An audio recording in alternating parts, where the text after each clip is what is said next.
Esta es la historia real de El Ritual de Castelar, contada en primera persona. Nunca pensé que en un alto en el camino de mi vida iba a dejar por escrito esta historia que marcó mi infancia y adolescencia.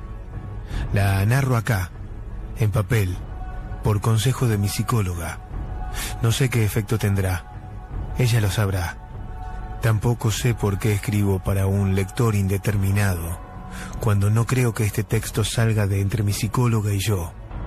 No soy un escritor, apenas soy un hombre con problemas para dormir. La crianza de los primos de mi papá fue extraña. Sobreprotectoras y algo locas, Beatriz y sus hermanas solteronas, que nunca se cansaron y a las que jamás les conocí un novio, resolvieron que los dos chicos vivieran de noche y durmieran de día, para que los supuestos peligros de la vida diurna no los aquejaran. Eran principios de la década del 80 en Castelar, en un barrio de clase media alta del oeste del conurbano. Nunca entendí qué peligros podía tener ese lugar. Vivían en una amplia casona de 2 plantas que había conocido tiempos mejores.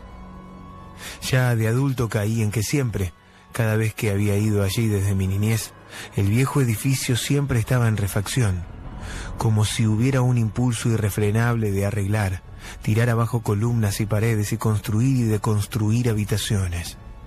Una versión algo más pobre que la manía de la viuda Winchester y su mansión laberíntica hecha para desorientar espíritus. También de adulto supe que las 3 hermanas que vivían en esa casa eran asiduas de las prácticas esotéricas, lo que comúnmente se llama brujería. No tardé mucho en unir ambos puntos trazando una línea de locura e ignorancia. Llegábamos con el auto y tocábamos timbre. Se asomaba a los 2 minutos una de las tías de mi padre por una de las 2 ventanas laterales. Decían, ya abrimos. Pasaban 2 o 3 minutos más. Entonces, una de ellas salía, caminaba el jardín que separaba la puerta de la reja y nos recibía en ese lugar, bloqueándonos en paso. Mientras nos daba la bienvenida, una ocasional charla. Las otras ordenaban la casa y se ponían sus mejores joyas y vestidos.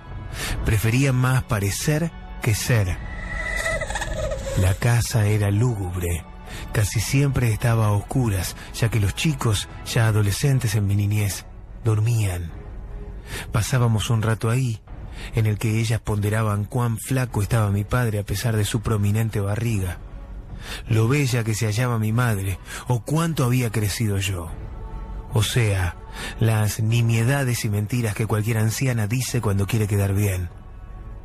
Si llegábamos de noche a ese ritual, se le agregaba el que bajaban los vampíricos primos de mi padre de la planta alta, ojerosos, de cabellos negros, piel blanquecina y las expresiones de quienes no están acostumbrados a socializar demasiado. También solía estar en esas horas el marido de Beatriz, Ricardo, de quien siempre me sorprendían sus amplias orejas, el poco pelo que tenía a los costados de su calva cabeza, teñido desvergonzadamente de negro, haciéndose una raya al costado bastante baja para que tratara de cubrir ineficazmente su calvicie y sus gruesos anteojos. Mi papá solía advertirme que no tomáramos ni comiéramos nada del lugar por la dudosa higiene del hogar. Luego de un rato nos íbamos, así unas 5 o 6 veces al año. El tiempo pasó, yo crecí, mis papás se divorciaron, las cosas cambiaron. A veces iba a Ituzaingó, que limita al oeste con Castelar, a visitar a mis primos y tías. Si iba a visitar a los otros familiares, o sea, a las tías y primos de mi papá, no lo hacía solo, sino que generalmente con él. Si iba yo solo a visitar a mis tías, ya en mi adolescencia, a veces hacía una visita para ver en qué andaban ellos, por simple curiosidad. Los años pasaron, y Ricardo, el marido de la tía de mi papá, vaya a saber por qué, pasó un tiempo en un neuropsiquiátrico. Nunca contaron qué motivó la denuncia y cómo la pasó ahí. En fin, nada parecía haber ocurrido desde lo de Ricardo y mi tía, pero al final de la década del 90 fue cuando lo extraño sucedió. Una noche de principios de diciembre en la que también viajé desde Costas Bajas para visitar a mi familia del oeste, nos salí muy tarde del cine del shopping que había entonces en Morón. Para volver a lo de mi tía Isabel, en donde estaba parando, me quedaba a mitad de camino la casa de las tías de mi papá. Como la noche estaba hermosa y la luna llena brillante en el cielo sin nubes, decidí que tal vez, si pasaba y estaban Ricardo y Cristian, el primo de mi papá, podíamos charlar un rato. Estaba yendo en un remis y cuando estaba en la esquina, a 50 metros de la casa, vi cruzar corriendo a Ricardo desde la casa hasta la vereda de enfrente. Toda la cuadra estaba oscura, pero aún más lo estaban la casa, el negocio de al lado y el terreno de enfrente. Pedí al chofer que frenara el coche. Me quedé mirando desde adentro. A los 5 segundos salió corriendo Beatriz, con Ricardo, hijo, en la misma dirección. Le pagué al remisero y me bajé. No importaba qué ocurría, tenía que saber qué pasaba. Temí que hubiera un asalto en la casa. Iría a socorrerlos si así había sido. Eran parte de mi lejana familia, pero tampoco quería ser un suicida. Habían cambiado los tiempos y ahora solían ocurrir algunos robos armados en la zona.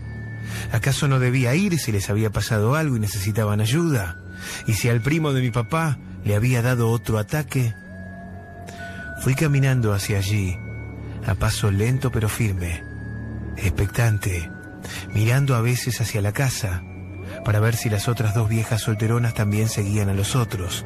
No escuchaba gritos, ni nada. Mis otras dos tías abuelas no salían y empecé a caminar más rápido, pero sin hacerme notar. Me acerqué al terreno baldío. Entre las chapas que lo cubrían, vi movimientos. Decidí entrar. La luna llena iluminaba todo. Cuando ingresé al campo, en la mitad del terreno, Ricardo, el viejo, estaba tirado en el suelo, recostado boca arriba, con los brazos extendidos hacia los costados. Su hijo Ricardo estaba de espaldas a mí y arrodillado junto a su padre. Yo solamente podía ver que subía y bajaba las manos juntas desde arriba de su cabeza hasta lo que su cuerpo me tapaba, pero sospechaba que era el vientre o el pecho de su padre. No veía bien. La distancia me jugaba una mala pasada. Subía las manos y las bajaba una y otra vez. Su madre Beatriz, de pie junto a ambos, miraba hacia el cielo y murmuraba palabras ininteligibles e incomprensibles en castellano, inglés o cualquier idioma que siquiera se sospechara. Con los brazos extendidos y agitándolos a intervalos regulares, desde abajo hacia arriba. Sospeché que era algún ritual. Algunos pases mágicos que inexplicablemente habían llevado consigo al padre de la familia. Me indigné más que un médico, pero pude entender algo recién cuando Ricardo hijo giró unos 45 grados, dejándome de dar totalmente la espalda, y yo logré observar lo que subía y bajaba en sus manos. Era una larga, lisa y afilada cuchilla con mango de madera. Yo estaba paralizado, quería huir pero tenía pavor, no quería ver eso pero tampoco podía ser indiferente, el ángulo de vista era bastante cerrado. Yo estaba a la entrada del terreno. Ricardo estaba evidentemente muerto, ya no se resistía, estaba inerte. No emitía quejidos, no se defendía de los cuchillazos que el Ricardo pequeño, enloquecido y arrodillado le daba rítmicamente. Beatriz seguía ensimismada, bajó la cabeza, giró su cabeza a la derecha y abrió luego los brazos, como dándole una cariñosa bienvenida a alguien que llegaba mientras la faena seguía. Pensé que sus dos hermanas entonces estaban allí, por eso no las había visto cruzar la calle, pero estaba totalmente equivocado. Algo o alguien que ninguna palabra podría describir ni como un animal, humano, deidad o siquiera extraterrestre, estaba ahí. También abrió sus brazos. Rodeó a la vieja sin violencia pero sin ternura. El sonido que emitía esa cosa era No lo puedo describir. Fuera de este mundo, fuera de esta dimensión. Era como si hablara, como si se comunicara en algún lenguaje que ningún mortal, salvo Beatriz, lo entendiera. Mi terror y cobardía pudieron más que todo lo que me había paralizado, y como pude, salí corriendo de ese lugar. No recuerdo ya cuántas cuadras corrí, pero llegué a una remisería sobre una avenida cuyo nombre por el shock no recuerdo, y pedí que me dieran un coche rápido, que debía irme a la casa de mi otra tía. Me preguntaron si estaba bien, les mentí diciéndoles que me habían querido robar. No pronuncié palabra alguna en los pocos minutos que duró el viaje, y cada pocos segundos giraba mi cabeza para hacer llorarme de que nadie me estuviera siguiendo. Cuando llegué a la casa de mi otra tía, Isabel, mi miedo aún debió ser patente, porque me preguntó si estaba bien. Le mentí, diciéndole que también me habían querido robar a la salida del cine, pero que había salido corriendo y estaba mejor. Ella comprendería ese miedo más terrenal, y yo me quedaría con el otro, el inexplicable terror de Castelar. No recuerdo ni entiendo cómo pude dormir esa noche. Sí me acuerdo que cuando me levanté del sillón donde dormía, mi tía tenía los ojos húmedos y me dijo que la noche anterior había habido un robo en la casa de mi tío Ricardo. Que aunque estaba todo cerrado, habían logrado entrar. Que Ricardo el padre justamente llegaba para estacionar su viejo pero cuidado Ford Fineland en la puerta. Que los ladrones lo habían metido en el predio para que dijera dónde estaba la supuesta plata, y como se resistió, lo mataron a cuchilladas y se fueron sin que nadie los viera. Yo le di mi pésame y me llamé a silencio. ¿Quién me creería que había sido testigo silencioso de una ofrenda a algo fuera de este mundo? Nunca nadie sospechó nada de ellos, y la causa se cerró sin que hubiera habido un solo detenido. Tampoco nadie sospechó de lo que yo sabía, aunque fuera una variable de hipótesis policial. El crimen, en verdad, había sido un ritual espeluznante donde un ser extraño, y les aseguro, no era de este planeta, había pedido la sangre del padre y se la habían dado. Ese algo o alguien absolutamente verdadero había ingresado a nuestro mundo para escupir su verdad en el oeste del conurbano bonaerense. Y yo aprendí que hay algo más de lo que vemos, que hay algo más de lo que creemos, sobre todo en nuestras existencias mundanas. Espero que escribir esto me sirva de algo para la terapia. Yo fui testigo del ritual de Castelar.